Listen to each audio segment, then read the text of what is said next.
მეწყერი ჩამოწვა და ცენტრალური საავტომობილო გზის ნაწილი დაზიანდა ახალციხე ადიგენის საავტომობილო გზაზე, კერძოდ სოფელ არლის მიმდებარედ. უკვე რამდენიმე თვეა, რაც საავტომობილო გზა ასეთ მდგომარეობაშია.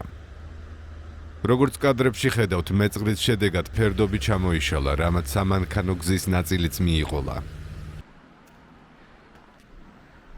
ახლა ამ ტერიტორიაზე გავლა ასე მოგიწევთ.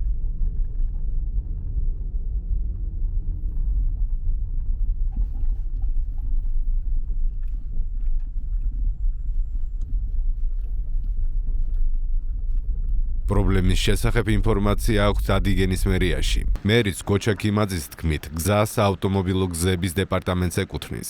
შესაბამისად, პრობლემის აღმოფხვრაში ეს უწყებაა ჩართული.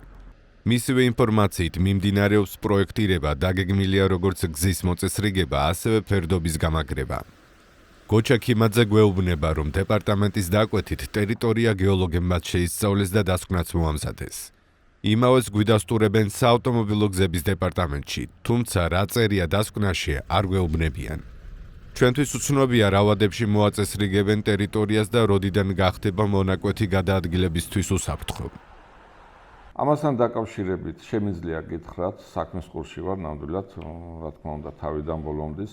გეტყვით იმასაც, რომ საგზაო დეპარტამენტი ოპერატიულად იყო ჩამოსული ამ საკითხთან დაკავშირებით, აიღეს სინჯები და გეოლოგიური დასკვნა დაიდო და რამდენადაც ჩემთვის ცნობილია, მიმდინარეობს პროექტირება ამ საქმის.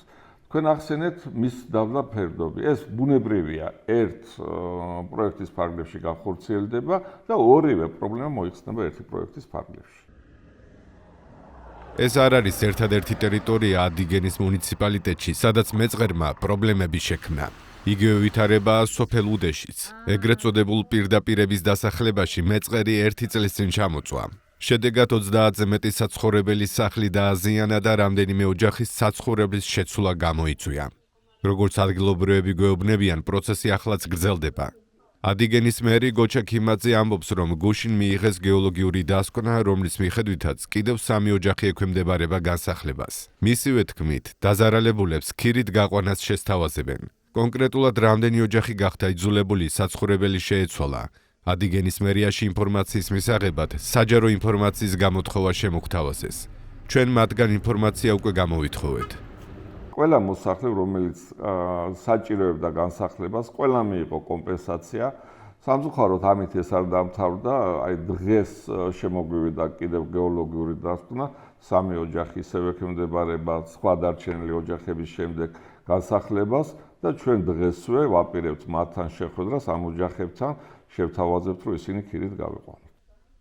ამავე წყაროს ცნობით, სტიქიისგან დაზარალებულ მოსახლეობას მათ, ვისაც ალტერნატიული საცხოვრებელი სახლი ჰქონდა, 30,000 ლარი დაურიცხეს, ხოლო დანარჩენებს 50,000 ლარი. ჩვენი რედაქცია ცდილობს გაარკვიოს, იყო თუ არა ტერიტორია გეოლოგიურად შესწავლილი, მაშინ, როდესაც მოსახლეობა ეგრეთ წოდებულ პირდაპირებში დასახლდა. მერიიდან საჯარო ინფორმაცია ამ თემაზეც გამოვითხოვეთ. ჩვენ იგივე კითხვებით ინფორმაცია საჯარო წესით გამოვითხოვეთ გარემოს ეროვნული სააგენტოდან. ვაგრძელებთ საკითხზე მუშაობას.